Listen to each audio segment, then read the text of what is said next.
আসসালামু আলাইকুম, hello friends, welcome to my channel Noor explain. আজ আমি আপনাদের এক্সপ্লেইন করব সাইয়ারা মুভি। আজকের এই মুভিটি একটু অসাধারণ প্রেমের গল্প। ভিডিওটি ভালো লেগে থাকলে লাইক, কমেন্ট, শেয়ার করুন এবং চ্যানেলটি সাবস্ক্রাইব করুন। তো আর কথা না বাড়িয়ে শুরু করা যাক আজকের এক্সপ্লেনেশন। মুভি শুরু হয় বাণীকে দিয়ে, যে দাঁড়িয়ে আছে কোর্টে। ওর সাথে ওর পরিবারও সেখানে উপস্থিত ছিল, অপেক্ষা করছে ওর পেয়ন্সি মহেশের জন্য। কিছুক্ষণ পর বাণীর কাছে মহেশের কল আসে। মহেশ জানায় তার প্রমোশন হয়েছে এবং তাকে লন্ডন যেতে হচ্ছে। বাণী খুশি হয়ে বলে, এটা তো খুব ভালো খবর, আমরা তাহলে পরে বিয়ে করব। কিন্তু মহেশ তাকে জানায় সে অন্য কাউকে ভালোবাসে, সে তাকে বিয়ে করতে পারবে না। এটা শুনে বাণীর মন একেবারে ভেঙে যায়। এরপর অনেক দিন সে ট্রমা থেকে বেরোতে পারেনি। ধীরে ধীরে তার পরিবার তাকে স্বাভাবিক করার চেষ্টা করে, কিন্তু 6 মাস কেটে গেলেও বাণী মহেশকে ভুলতে পারেনি। এদিকে আমরা জানি বাণী লেখালেখি করতে পছন্দ করে। সে তার জীবনের সুন্দর অসুন্দর ছোট ছোট মুহূর্তগুলো তার ডায়েরিতে লিখে রাখে। এরপর সে তার বাবার সাথে চাকরির ইন্টারভিউ দিতে কোথাও যাচ্ছিল। তারপর এন্ট্রি হয় গল্পের হিরো কৃষ কাপুরের। সে বাইক চালিয়ে হেলমেট ছাড়া কোথাও যেন যাচ্ছিল। কেন জানি অবাক হয়ে বাণী তাকেই দেখতে থাকে। এরপর আমরা দেখি বাণী অফিসের সামনে ভুলে তার ডায়েরি রেখে চলে যায় এবং সেটা কৃষ খুঁজে পায়। পরের দৃশ্যে আমরা দেখি বাণীকে তার কাজ বোঝানো হচ্ছে। আসলে বাণীর কাজ হচ্ছে সেলিব্রিটিদের থেকে ইন্টারভিউ নেওয়া। এখানে বাণী জানায় সে লিখতে খুব ভালো পারে, তাকে যেন লেখার কোনো কাজ দেওয়া হয়। বাণী অফিস থেকে বের হতেই যাবে, তখনই কৃষের সাথে তার দেখা হয়। কৃষ তাকে তার ডায়েরি দেয় এবং বলে সে এটা নিচে ফেলে এসেছে। কৃষ ভেতরে যে একজনকে মারতে থাকে আর সবাই ভিডিও করে। কৃষ বলে, গান গাই আমি, এডিট অন্য কাউকে দিয়ে নিউজ করিস, এখন তোর মার খাওয়ার ভিডিও দিয়ে নিউজ কর। এসব বলে চলে যাওয়ার সময় বাণীকে বলে, তুমি অনেক ভালো লেখো। পরের দৃশ্যে সে চলে যায় তার বন্ধুদের কাছে, আর সেখানে যেও সে মারামারি করতে থাকে, কেননা গান গায় সে আর ক্রেডিট নেয় তার অন্য এক বন্ধু। ঝগড়া করে সে ব্যান্ড ছেড়ে দেয় এবং একাই একটা শো করতে চলে যায়। সে ফাটিয়ে গান করে সেখানে এবং অডিয়েন্সরাও অনেক এনজয় করে। এখানে আমরা জানতে পারি কৃষের স্বপ্ন হলো সুপারস্টার হওয়া এবং কনসার্টের সব অডিয়েন্স যেন চিৎকার করে তার নাম ধরেই ডাকে।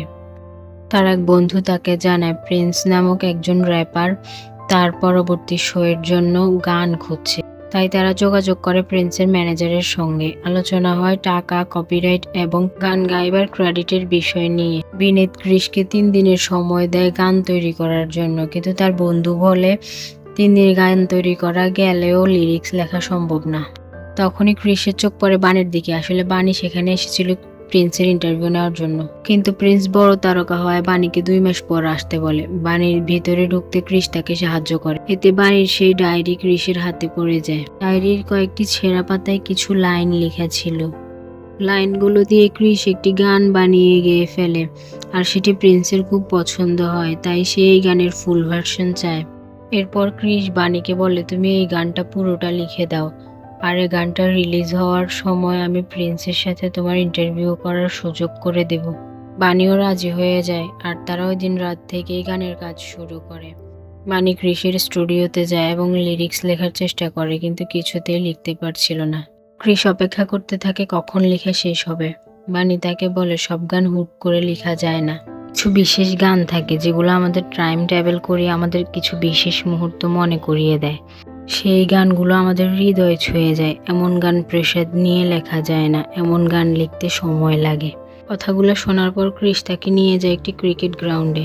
কৃষ তাকে বলে, ক্রিকেটেও প্রেসার থাকে। ধরো ইন্ডিয়া পাকিস্তান ম্যাচের শেষে 1 বলে 5 রান দরকার, তখন যে ব্যাটম্যান ব্যাট করেন তার উপর কতটা প্রেসার থাকে, এখন সে সেই প্রেসার সামলে 6 মারে। আসলে কৃষ বাণীকে মোটিভেট করার জন্য এসব এক্সাম্পল দিয়েছিল। আর এসব কথা শুনে বাণীরও কিছু লিরিক্স মনে পড়ে। সে তখন লাইনগুলো লিখতে শুরু করে। সে যা লিখে কৃষ তা সুরে বাঁধতে থাকে, আর এভাবেই গানটি সম্পূর্ণ হয়। এরপর আমরা দেখি কৃষের বাবা রাস্তায় মদ খেয়ে মাতলামো করছে। সে প্রায় এমন করে। পুলিশ কৃষের কাছে তার ব্যাপারে কমপ্লেন নিয়ে আসলে কৃষের খুব মন খারাপ হয়। সে ক্রিকেট গ্রাউন্ডে গিয়ে একা একাই খেলতে থাকে। বানি সেখানে গিয়ে ক্রিসকে বলে, আমারও একটা অতীত ছিল, আমি তোমার সাহায্যে সেই কষ্ট থেকে বেরোতে পেরেছি, আমি চাই তুমিও তোমার কষ্টগুলো আমার সাথে শেয়ার করো। তারপর ক্রিস বানিকে জানায় তার মায়ের মৃত্যুর পর থেকে তার বাবা এমন হয়ে গেছে, কিন্তু সে তার বাবাকে অনেক ভালোবাসে। এরপর বানির সাহায্যে ক্রিস তার বাবাকে একটি রিহ্যাব সেন্টারে নিয়ে যায়। সেখানকার খরচ ছিল প্রায় 9 লাখ টাকা, কিন্তু ক্রিসের কাছে এত টাকা না থাকায় সে প্রিন্সের ম্যানেজারের সাথে দেখা করে। ক্রিস বলে, আমার কোনো কপিরাইট বা নাম চাই না, আমার শুধু অ্যাডভান্স 9 লাখ টাকা দাও। প্রিন্সের ম্যানেজার এতে রাজি হয়। প্রিন্সের স্টেজ শো হয়, কিন্তু এখানে ক্রিসের কোথাও কোনো নাম নেই। তবুও ক্রিস সেখানে যায় এবং বানির সাথে তার দেখা হয়। মানুষের ভিড় এতই ছিল যে ভিড়ের ধাক্কায় তারা একে অপরের কাছাকাছি চলে আসে এবং আবেগে আপ্লুত হয়ে তারা একে অপরকে কিস করে। এখানে আমরা বুঝতে পারি তারা একে অপরকে ভালোবাসে। এরপর তারা দুজন একসাথে কিছু সুন্দর মুহূর্ত কাটায়। এখানে ক্রিস বানিকে বলে সে একজন গায়ক, তার লিরিক্স লেখার জন্য বানি আছে, কিন্তু তার মিউজিক প্লে করার মতো কোনো মেম্বার নেই।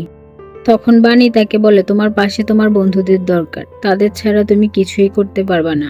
এরপর ক্রিস বানিকে নিয়ে তার বন্ধুদের সাথে দেখা করে। তারা সমস্ত রাগ অভিমান ভুলে গিয়ে সবাই মিলে একসাথে কাজ করবে বলে ডিসাইড করে। তারা বানিকেও তাদের দলে যুক্ত করে। তারা সবাই মিলে অনেক কষ্ট করে একটা গান তৈরি করে, যেটা ইউটিউবে রিলিজ করলে ইউটিউবে ট্রেন্ডিংয়ে চলে আসে। এখানে তারা সবাই সব ক্রেডিট বানিকেই দেয়। তারা বিশ্বাস করে বানির লেখা লিরিক্স ভালো ছিল বলেই তাদের গান হিট হয়েছে। তারা সবাই অনেক খুশি ছিল। এরপর ক্রিস বানিকে তার বাসায় পৌঁছে দিতে গেলে বানির পরিবার তাদের একসাথে দেখে ফেলে। এখানে বানির মা তাকে বকা দিতে থাকে।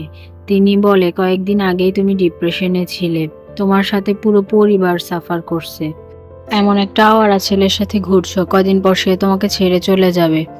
এরপর কোনো ভুল সিদ্ধান্ত নিলে আমরা আর সেটা মেনে নিতে পারবো না।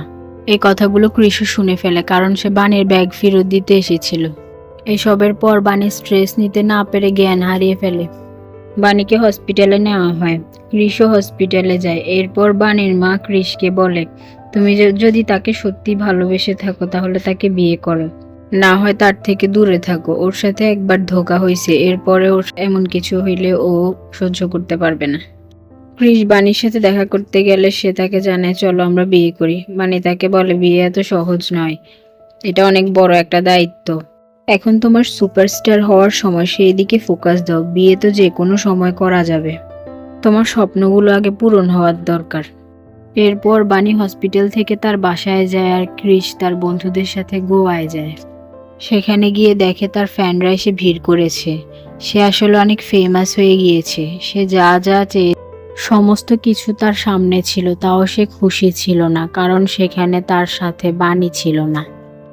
এদিকে বানি ডাক্তারের কাছে যায় কিছু টেস্ট করতে। টেস্ট রিপোর্ট দেখে জানা যায় বানির অ্যালজাইমার হয়েছে। সে ধীরে ধীরে সবকিছু ভুলতে চলেছে। বানি নিজেও লক্ষ্য করে সে অনেক কিছু ভুলে গেছে, কিন্তু সে এটা বুঝতে পারে না এটা অ্যালজাইমারের লক্ষণ। এই রোগের কোনো চিকিৎসা নেই। ডাক্তার তাকে বলে, এখন থেকে তোমাকে খুব সাবধানে থাকতে হবে আর তোমার পরিবারকে সবকিছু জানাতে হবে। কথাগুলো শুনে বানি পুরোপুরি ভেঙে পড়ে। বানি ক্রিসের সাথে দেখা করতে যাচ্ছিল, কিন্তু ডাক্তারের বলা কথাগুলো নিয়ে সে ভাবতে থাকে। ক্রিস তাকে এসে জানায় গোয়ার মানুষ তাকে অনেক ভালোবাসা দিয়েছে, তার স্বপ্ন পূরণ হতে চলেছে। সে অনেক উপরে উঠতে চায়, কিন্তু সে একা নয়, তার সঙ্গী হিসেবে বানিকেও পাশে চায়। বানি ক্রিসকে এত খুশি দেখে সে তার অসুস্থতার কথা ক্রিসকে জানায় না। এরপর বানি অফিসে গেলে মহেশের সাথে দেখা হয়। মহেশকে দেখে তার পুরনো সমস্ত স্মৃতি মনে পড়ে। সে অতীত বর্তমানকে গুলিয়ে ফেলতে থাকে। বানি ক্রিসের সাথে আবারও দেখা করতে যায়, কেননা ক্রিস দিল্লি যাচ্ছে কনসার্টের জন্য। তারপর বানি তাদের অফিসের একটা পার্টিতে যায়। সেখানে গিয়ে তার সাথে মহেশের আবারও দেখা হয়। সে মহেশকে তার বর্তমান ভাবতে শুরু করে এবং মহেশও তার সুযোগ নেয়। এরপর মহেশের স্ত্রী এটা দেখলে মহেশ বানিকে অপমান করে পার্টি থেকে বের করে দেয়। এতে বানি প্রচন্ড কষ্ট পায় এবং সে ভুল করে সেখানে তার ব্যাগ রেখে চলে যায়। এরপর ক্রিস বানিকে কল করলে সেখানের একটা সিকিউরিটি গার্ড কল রিসিভ করে ক্রিসকে সমস্ত ঘটনা বললে ক্রিস ফ্লাইট মিস করে সেই পার্টিতে দৌড়ে দৌড়ে যায় বানির খোঁজে। এরপর বাণীর ব্যাগ হাতে পাওয়ার পর সেখানে সে মেডিকেল রিপোর্টগুলো দেখতে পায়। তারপর সে বাণীকে খুঁজতে ক্রিকেট গ্রাউন্ডে গেলে সেখানে দেখে বাণী ক্রিকেট খেলছে। বাণী তাকে জানায়, তুমি সবকিছু জেনে গেছো, আমাদের আর একসাথে থাকা উচিত নয়। কিন্তু ক্রিস তাকে বলে, আমি তোমাকে ভালোবাসি। তুমি কিছু মনে রাখতে পারো আর না পারো সেটা আমার কাছে ম্যাটার করে না। আমি তোমায় ছাড়া থাকতে পারবো না।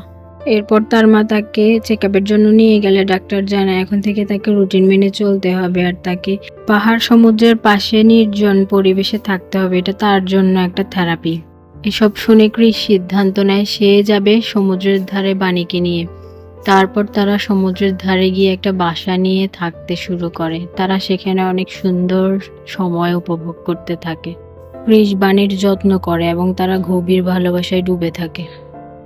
সময়ের সাথে সাথে বাণী সবকিছু ভুলতে থাকে, তবুও ক্রিসের আপত্তি ছিল না। সে জানে ভালোবাসার মানে পাশে থাকা। ক্রিস ভাবে পুরনো স্মৃতি না থাকলেও সে রোজ নতুন স্মৃতি তৈরি করবে। এরপর মুম্বাইয়ে কনসার্টের আয়োজন হয়। এবার বাণী চায় ক্রিস সেখানে অংশ নিক। বাণী ক্রিসকে বলে, আমি সামনে থেকে তোমার গান শুনবো। কেউ হাততালি দিক আর না দিক, কেউ তোমার নাম ধরে ডাকুক আর না ডাকুক, আমি চিৎকার করে তোমার নাম ধরে ডাকবো। কনসার্ট শুরু হয়। ক্রিস স্টেজে উঠে গান গাইতে। তখনই বাণী আবারও মহেশকে দেখতে পায় এবং সে পুরনো স্মৃতিতে আবারও ডুবে যায়। সে মহেশকে বলতে থাকে, আমি তোমাকে ভালোবাসি, আমাকে কখনো ছেড়ে যেও না, আমি তোমার সঙ্গেই থাকতে চাই। আর মহেশও এসবের সুযোগ নিয়ে তাকে একা রুমে নিয়ে যায়। মহেশ তার সাথে খারাপ কিছু করতেই যেত। তখনই ক্রিস সেখানে যায় এবং মহেশকে মারতে থাকে। সে রাগে মহেশকে মারতে মারতে বাহিরে নিয়ে আসে। বাণী পিছন থেকে একটা ছুরি নিয়ে ক্রিসকে বলে, যা এখান থেকে, মহেশকে আর একটা আঘাত করলে আমি তোকে আঘাত করব। এরপর বাণী ক্রিসের হাতে ছুরি ঢুকিয়ে দিলে মহেশ এটা দেখে দৌড়ে পালায়। বাণী তার পিছু যেতে চাইলে ক্রিস তাকে জড়িয়ে ধরে বসে থাকে। এরপর বাণী অজ্ঞান হয়ে গেলে ক্রিস তাকে বাসায় নিয়ে আসে। পরের দিন বাণীর ঘুম ভাঙলে তার আগের দিনের কোনো ঘটনা মনে থাকে না। সে ক্রিসকে বলে, আজ না তোমার কনসার্ট। ক্রিস তাকে বলে, কনসার্ট তো কাল হয়ে গেছে, তুমি অনেক খুশি ছিলে। তারপর ক্রিস তাকে জানায় তার এক বন্ধুর গার্লফ্রেন্ড তাকে ছেড়ে দূরে কোথাও চলে যাচ্ছে। আর এটা শুনে বাণী তাকে বলে, আমি তোমাকে একটা গান লিখে দিব তোমার বন্ধুর জন্য, যে গানটা শুনলে তার গার্লফ্রেন্ড যত দূরেই থাকুক তাকে ছেড়ে থাকতে পারবে না, দৌড়ে তার কাছে চলে আসবে। ক্রিস যায় তার বন্ধুর সাথে দেখা করতে। বন্ধু তাকে বলে, আমরা সেই পুরনো ক্রিসকে দেখতে চাই। কেন তুমি এটার জন্য তোর ক্যারিয়ারকে স্যাক্রিফাইস করছিস? ক্রিস জানায়, আমি তাকে ভালোবাসি, আমি তার হাত ছাড়তে পারবো না। ক্রিস বাসায় গিয়ে বাণীকে কোথাও খুঁজে না পেলে সে তার বাবা মাকে ইনফর্ম করে। তখন তারা সবাই মিলে পুলিশের কাছে যায়, কিন্তু বাণীকে কোথাও খুঁজে পাওয়া যায় না। ক্রিস বাসায় গেলে বাণীর লেখা গানটি সে খুঁজে পায়। তারপর তার মনে পড়ে বাণীর বলা সেই কথাগুলো। বাণী বলেছিল যে এই সুর কেউ কখনো ভুলবে না, যত দূরেই থাকুক এই সুর তাকে কাছে টেনে নিয়ে আসবে। তারপর ক্রিস ডিসাইড করে এই গানটা পুরো ওয়ার্ল্ডে ছড়িয়ে দিবে, কারণ এই গান দিয়েই সে বাণীকে খুঁজে বের করবে। এরপর বাণীর লেখা সাইয়ারা গানটা সে পুরো ওয়ার্ল্ডে কনসার্টে গাইতে থাকে। এই এক গান দিয়ে ক্রিস ইন্ডিয়ার জনপ্রিয় গায়ক হয়ে ওঠে। তারা লন্ডনে একটা কনসার্টে যায়। সেখানে বড় একটা স্ক্রিনে তাদের গান দিয়ে করা শর্টসগুলা দেখানো হয়। আর সেখানে একটা শর্টে বাণীর চোখ দেখে ক্রিস তাকে চিনতে পারে। এরপর ক্রিস ছুটে যায় সেই জায়গায় যেখানে ভিডিওটি করা হয়েছিল। সেখানে গেলে তাকে বাণীর লিখে একটা চিঠি দেওয়া হয়।